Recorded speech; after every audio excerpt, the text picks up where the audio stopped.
नमस्कार दोस्तों, स्वागत है आप सभी का पाथफाइंडर पर। दोस्तों F-35 और सुखोई 57 के दोनों के ऑफर्स तो भारत को मिल ही चुके हैं, लेकिन दोस्तों अब इन दोनों लड़ाकू विमानों के बीच का जो कंपटीशन है वो और भी ज़्यादा इंटरेस्टिंग हो चुका है। बिकॉज कल दोस्तों दोनों ही लड़ाकू विमानों की जो इंडिविजुअल कॉस्ट है वो यहाँ पे सामने आ चुकी है। आप लोग यहाँ पे देख सकते हैं, खबर कल ही सामने आई है।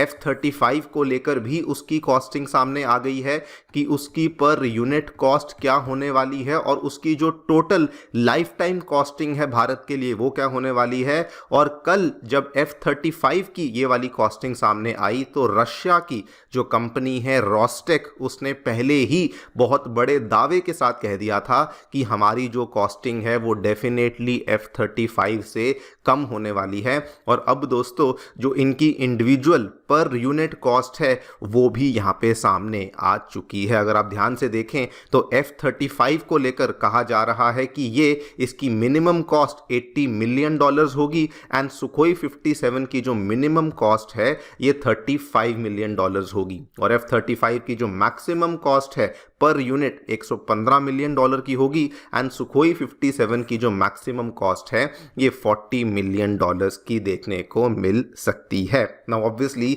ये पूरा का पूरा जो कंफ्यूजन जो कि इंडिया के लिए यहाँ पे चल रहा था, डेफिनेटली ये जो कॉस्टिंग सामने आई है इसके बेसिस पर इंडियन गवर्नमेंट को, इंडियन एडमिनिस्ट्रेशन को अपना जो डिसीजन मेकिंग का प्रोसेस है उसमें एक बहुत बड़ी हेल्प मिलने वाली है। लेकिन क्या केवल कॉस्टिंग ही मैटर करती है? इसी चीज़ के बारे में हम लोग चर्चा करने वाले हैं कि क्या एग्जैक्टली हमें यहाँ पे देखने को मिला है, क्या पूरी यहाँ पे कॉस्टिंग को लेकर इंफॉर्मेशन है जो कि सामने आई है, एंड ऑल्सो इससे इंडिया की जो कन्फ्यूजन है और इंडिया का जो टास्क है वो कैसे आसान हो जाता है उसको भी समझने का प्रयास करेंगे। आइए शुरू करते हैं मेरे साथ। मेरा नाम है अनिरुद्ध। यदि आप लोग हमें फॉलो करना चाहते हैं, हमारे लेक्चर्स के अपडेट्स को प्राप्त करना चाहते हैं तो यहाँ पर दिए गए टेलीग्राम चैनल्स के माध्यम से ऐसा कर सकते हैं। दोस्तों आगे बढ़ने से पहले बताना चाहूँगा कि आपकी यूपीएससी परीक्षा की तैयारी को आसान और अफोर्डेबल बनाने के लिए अनअकैडमी के द्वारा जितने भी हमारे जो यूपीएससी के साथ जुड़े रिसोर्सेज हैं उनको अब totally free of cost available करवा दिया है, जिसमें करंट अफेयर मैगजीन्स आती हैं, प्रीवियस ईयर क्वेश्चंस आते हैं,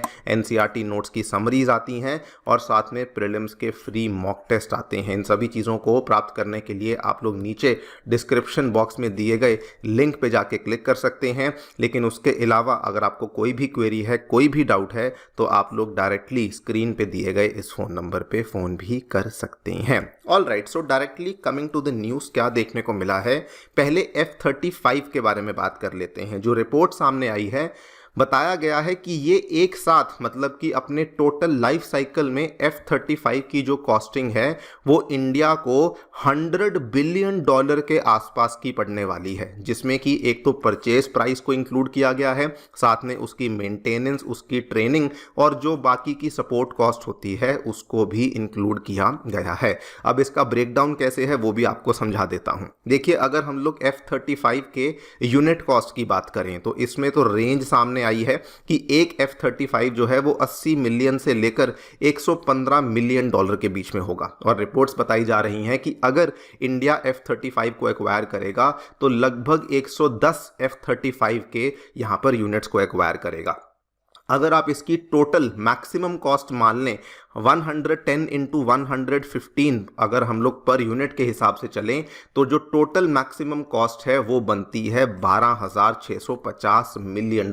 अगर इसको बिलियन में देखें तो ये लगभग 12.6 बिलियन के आसपास आती है। लेकिन ध्यान रखने वाली बात यह है कि इस कॉस्टिंग में केवल और केवल जो आपके F-35 की यूनिट कॉस्ट आती है, इसमें जो एडिशनल एक्सपेंसेस होते हैं वेपन्स के लिए और बाकी कस्टमाइजेशंस के लिए, मेंटेनेंस के लिए, वो वाली कॉस्टिंग को जोड़ा नहीं गया है। अगर वो वाली कॉस्टिंग को जोड़ा जाए जिसको कि लाइफ साइकिल कॉस्ट कहा जाता है, जिनकी लाइफ साइकिल यहाँ पे 40 सालों की है, तो वहाँ पर कहा जाता है कि ये वाली जो कॉस्टिंग है ये मिनिमम $80 बिलियन जाएगी और अगर इस प्राइस पे एक्वायर किया तो मैक्सिमम $100 बिलियन के आसपास चली जाएगी, जिसमें कि आपके operational cost, maintenance cost, support cost, इन सभी चीज़ों को इंक्लूड किया जाएगा।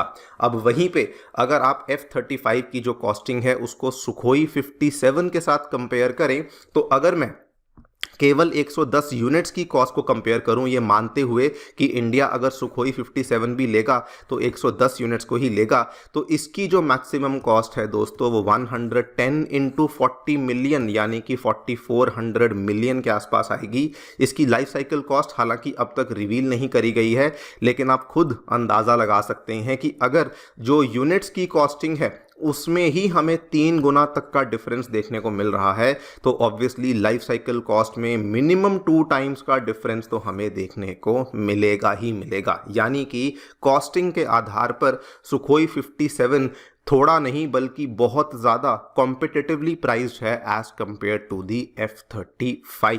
और बल्कि अगर मैं सुखोई 57 के बारे में और भी बातें बताऊं तो कहा जाता है कि सुखोई 57 जो है उसकी स्पीड बेटर है। स्पीड के बारे में अगर आपको बताऊं तो F-35 कहा जाता है उसकी जो टॉप स्पीड है वो माक 1.6 जाती है, लेकिन सुखोई 57 की जो टॉप स्पीड है ये माक 2 तक चली जाती है, जिसको कि रशिया ने कहा है कि हमारी जो ये वाली स्पीड है ये तो बढ़ने वाली है बिकॉज हम लोग इसमें एक और नया एडवांस्ड इंजन है जो कि लगाने वाले हैं। लेकिन दोस्तों क्या केवल स्पीड और क्या केवल कॉस्टिंग ही मैटर करती है? ऐसा नहीं है। देखिए जी हाँ, ये चीज़ें बहुत बड़े मायने रखती हैं, कॉस्टिंग एक बहुत बड़ा फैक्टर बन जाता है डिसीजन मेकिंग के प्रोसेस में, लेकिन दोस्तों कुछ चीज़ें हैं जो कि यहाँ पर F-35 के फेवर में भी आती हैं। एक्सपर्ट्स का कहना है कि अगर हम लोग इंडिया के रीजनल चैलेंजेस को देखें, जिस तरीके से हमारे जो एडवर्सरीज हैं जैसे कि चाइना और पाकिस्तान हुआ, अगर हम लोग F-35 को प्रोक्योर करते हैं तो हमारे इंडियन एयरफोर्स के लिए एक सिग्निफिकेंट अपग्रेड देखने को मिलेगा हमारी कैपेबिलिटीज़ में। कहा यह भी जाता है कि अगर दोनों ही एयरक्राफ्ट्स के एवियोनिक्स को कंपेयर किया जाए तो लेफ्ट साइड में आपको देखने को मिलता है F-35 का ये एवियोनिक्स का सिस्टम, और यहाँ पर आपको सुखोई 57 का देखने को मिलता है। कहा जाता है कि ये थोड़ा नहीं बल्कि बहुत ज़्यादा सुपीरियर है as compare to the Sukhoi 57 जो कि हमें F-35 में देखने को मिलता है। ये वाले कुछ आर्ग्यूमेंट्स ऐसे हैं जो कि F-35 के भी फेवर में हमें देखने को मिलते हैं, लेकिन at the same time experts का ये भी कहना है कि यूएस के साथ हमें थोड़ा सा संभल कर भी चलना चाहिए बिकॉज F-35 को लेकर बहुत सारे लॉजिस्टिकल चैलेंजेस हमें देखने को मिल सकते हैं। यूएस से शुरू से ही अपने टेक्नोलॉजी ट्रांसफ़र को लेकर बहुत ज़्यादा एक सख्त देश रहा है जो कि जल्दी से ट्रांसफ़र ऑफ टेक्नोलॉजी नहीं करता है। और अगर आप रिसेंट हिस्ट्री देखें तो अमेरिका के साथ जो हमने डील्स को साइन किया था हमारे तेजस प्रोजेक्ट के लिए, वहां पर अमेरिका के द्वारा जानबूझ के इन इंजन्स को डिले भी किया गया है। इसकी हमने कई सारी जो वीडियोस हैं, हमने जो डिटेल्स हैं इसको यहाँ पे कवर किया है। कुल मिला के दोनों ही एयरक्राफ्ट को लेकर अब नई नई डेवलपमेंट सामने आ रही हैं, अब तो बल्कि कॉस्टिंग भी सामने आ गई है, और दोनों ही एयरक्राफ्ट को लेकर कुछ प्रोज एंड कॉन्स देखने को मिले हैं। जो भी है, इंडिया को यहाँ पर दोस्तों कॉस्टिंग और स्ट्रेटेजिक कंसिडरेशंस को ध्यान में रखते हुए यहाँ पर फैसला जल्दी ही लेना होगा। और इनफैक्ट मैं पहले भी कह चुका हूँ, ये फैसला हमें जल्दी इसलिए भी लेना चाहिए बिकॉज हमारी इंडियन एयरफोर्स को अर्जेंटली रिक्वायरमेंट है 5th जनरेशन फाइटर जेट्स की। बिकॉज अगर आप देखें तो इलाके में चाइना के पास ऑलरेडी J-20 फाइटर जेट आ चुका है, पाकिस्तान के पास दोस्तों ऑलरेडी J-35 की डील है जो कि वो चाइना के साथ कर चुका है। तो इंडिया को जो भी फैसला लेना है between the F-35 and the Sukhoi 57 वो जल्दी से यहाँ पर लेना चाहिए। बाकी आप लोग जो भी सोचते हैं हमें डेफिनेटली बताएं कमेंट सेक्शन में। Thank you so much for listening, stay tuned and